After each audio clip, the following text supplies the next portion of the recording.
in the last couple of years, the last couple of ICC events.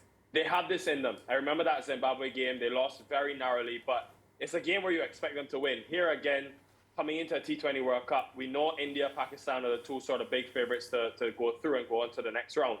But it just has been following them pretty much from the beginning of the year into that England series. They've made a lot of personnel changes within their coaching staff, within their players as well, very close to the T20 World Cup.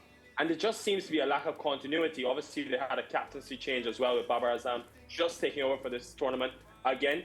But in terms of the US side of things, it was just really impressive. And I think we need to give them a lot of credit because it's a very new group of players. And clearly, they've come in with a different hunger when it comes to this T20 World Cup. And to beat Pakistan, I think they have got a fantastic chance to qualify and come right here to the Caribbean in the Super 8s. Yeah, and just to reiterate the point that, of course, the USA has really come here to play cricket and to ensure that we know they belong here. Two of the top two scorers when it comes to runs in the competition so far, and I know earlier today I mentioned it to Ricardo and he said, well, the USA, of course, played 2 games already. So, I wouldn't really want to read too much into the stats, but because it's a USA team and many people see them as underdogs, they have 2 players, which would be Andre Gose and, of course, Aaron Jones, leading the run-scoring chart already. Yeah, I think as you said, without looking too deep into the stats, what that tells me, though, is that there's a culture within this group. And I watched them very closely today, and I had the opportunity to speak to Stuart Law when they had the Canada series before the T20 World Cup. Yeah. And he wanted to drive sort of the other things away from just batting and bowling. And that's where they excelled for me today. It was the difference between the two teams. It was the running between the wickets. You saw 7 wides because of the extra runs they took in that super over. Also, the intensity in the field. I thought Pakistan, obviously, they dropped the catch in the last over. Maybe 10 to 15 runs difference when you look at the tight fielding, the body language of the USA, and then just the belief. And those 3 factors, for me, is what pushed them over the edge and allowed them to overcome a team like Pakistan. So I love the fact that they sort of focused and excelled at the factors away from just the runs and wickets. But obviously, they've been up there on those charts as well and have, I think, exploited conditions well. When they won the toss today, they contained Pakistan in that power play to 30 for 3, which is not something we're used to seeing with all the power that Pakistan have at the top of the order. So it was really good to see, and they'll want to build on this. Yeah, and Pakistan would be thinking that they really missed out on Imad Wasim because yesterday it was announced, which was just a couple hours before the match, that Imad Wasim had a side strain, and we know how he lights up the Caribbean Premier League whenever he plays here. So for me, I think that was a big miss for, of course, Pakistan. But I want to talk about another one who plays in the CPL, Mohammad Amir. When he plays, he also dominates. Today, he got the opportunity to bowl the super over. And I have to say I was really disappointed because I did not expect him to go about his duties in the manner in which he did. Did some research and, of course, checking. Remember, he retired in 2020, then comes back out of retirement. I don't know if it was a wise decision to let him bowl that super over, but let me hear from you. Yeah, I think the thinking behind that, and look, Harris Rauf has been their best death bowler, but he bowled the last over, which went for, I think, 14. So the over before that was bowled by Amir, and it only went for 6 runs. So he sort of executed well at the back end. I probably would have gone for Shaheen, and I know it's in hindsight, but just given the way Shaheen has bowled throughout the year, and he's sort of been their go-to across the 3 phases. But they felt, in a super over, given that Amir had just bowled, you've also got a left-arm seamer, and there is a big boundary that maybe he was the man with his experience to bowl that over. I think for the USA as well, I was surprised Ali Khan didn't bowl that over and it was Nachabalkar. But it's always tough. It shows you how small margins are, even when you play maybe a lesser team like the USA in comparison to Pakistan. You're trying to execute a plan, trying to get guys to hit into a certain boundary, but there's a win factor, there's obviously the pressure of a super over, and you saw it today. Amir, with all of his experience, this guy has played in the 2009 T20 World Cup when Pakistan obviously did really well. And even so, you can just see the pressure of what this T20 format has, and a super over, he wasn't able to execute, and the USA got 18, which would prove to be enough. Yeah, Nikhil, 2 matches, 2 wins, 4 points for the United States of America. India in the group, of course. There is Pakistan. They have already beaten Canada. They have Ireland to come along with India. Do you sort of look at the USA now, and especially given the quality of their performances, and think, along with India, they are favourites to get to the Super 8s? Now, Ricardo, I think after today's result, they're favourites. And I'll say that because I just And listen, New York is a very funny place in terms of that surface. So Pakistan could easily bowl first. They've got enough fast bowling pedigree to overthrow India. But if I had to say right now, who do I pick to win that game? It's India. And if Pakistan lose one more game, they're out of this T20 World Cup. And I would back the USA, given the cricket that they played, to beat Ireland, even though I know Ireland have got the better of them in the past. It's just the members that they've added. Harmeet Singh, Corey Anderson, Andres House.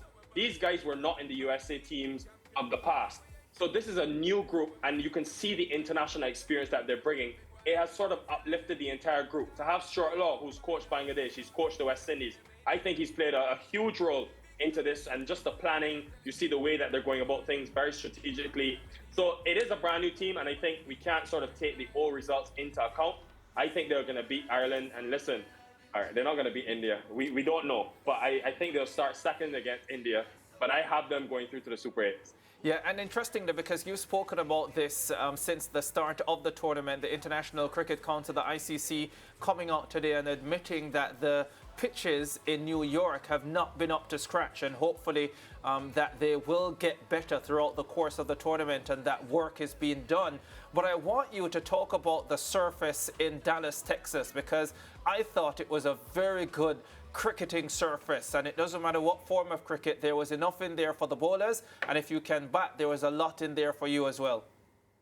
Yeah, Ricardo, I think, you know, we've done so much IPL, and you almost forget this low-scoring thriller. And low-scoring is relative, it's still 150 plus, but this cricket game was just amazing, man. It reminded me of sort of the olden days, and I know I'm not too old, but Lance will know a bit better than me, but this was, you know, the glory days of T20 cricket. Where you had to execute, you had to be clinical, and as you said, there's something in it for everyone. And what I like about this surface as well, compared to some of the other ones, it's true, you can trust the bounce and you can get value for your stroke. So when you bat well, you get value in the outfield, you can be smart, you can choose, select boundaries. It just had everything. It was a real complete, I thought, challenge for the two teams. And why it would sort of differ to some of the other grounds is because, yes, there's grass and there's sort of something in it for the bowlers, but what you don't want to be seeing is that variable bounce or that slowish outfield like you have in New York, where you don't get that value. So spot on with you, very good, and full marks to Dallas, and they've been preparing for a long time, pretty much since the middle of last year.